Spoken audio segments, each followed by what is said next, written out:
ಒಂದು ನಿಮಿಷ.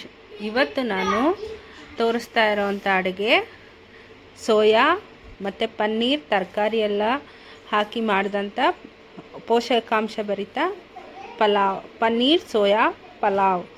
ಇದಕ್ಕೆ ಬೇಕಾಗಿರೋ ಸಾಮಗ್ರಿಗಳನ್ನ ಹೀಗೆ ನಾನು ತೋರಿಸ್ತಾ ಇದ್ದೀನಿ ನೋಡಿ.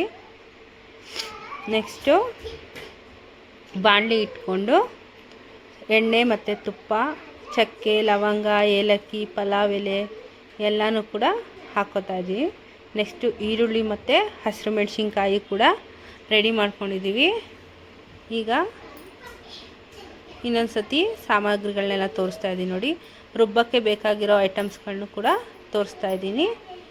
ಈಗ ಈರುಳ್ಳಿ ಮತ್ತು ಹಸಿಮೆಣಸಿನ್ಕಾಯಿ ಹಾಕ್ಕೊಂಡು ಪನ್ನೀರ್ನೂ ಕೂಡ ಹಾಕ್ಕೋತಾ ಇದ್ದೀವಿ.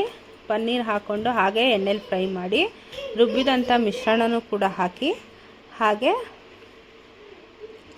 ನೆನೆಸ್ಕೊಂಡಂಥ ಸೋಯಾ ಚಂಕ್ಸ್ ಮತ್ತು ಅವನ್ನೆಲ್ಲನೂ ಕೂಡ ಹಾಕಿ ಚೆನ್ನಾಗಿ ಮಿಕ್ಸ್ ಮಾಡಿ ಈ ಮಸಾಲೆ ಎಲ್ಲ ಅದಕ್ಕೆ ಹಿಡಿಯೋ ಥರ ಫ್ರೈ ಮಾಡ್ಕೊಳ್ಳಿ.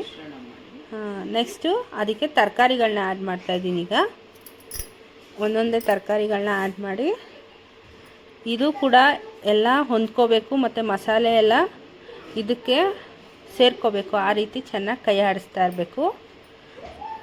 ನೆಕ್ಸ್ಟ್ ಇದಕ್ಕೆ ಟೊಮೆಟೊ ಮತ್ತು ಪುದೀನ, ಕೊತ್ತಂಬರಿ ಎಲ್ಲನೂ ಕೂಡ ಆ್ಯಡ್ ಮಾಡ್ತಾಯಿದ್ದೀನಿ.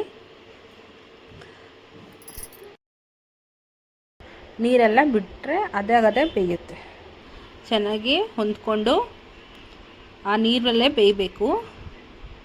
ಸ್ವಲ್ಪ ಎಲ್ಲ ಮೆತ್ತಗಾದ್ಮೇಲೆ ಸ್ವಲ್ಪ ಸಾಲ್ಟ್ ಆ್ಯಡ್ ಮಾಡ್ತಾಯಿದ್ದೀನಿ ತರಕಾರಿ ಮತ್ತು ಮಸಾಲೆಗೆ. ನೆಕ್ಸ್ಟು ಸ್ವಲ್ಪ ಗರಂ ಮಸಾಲ,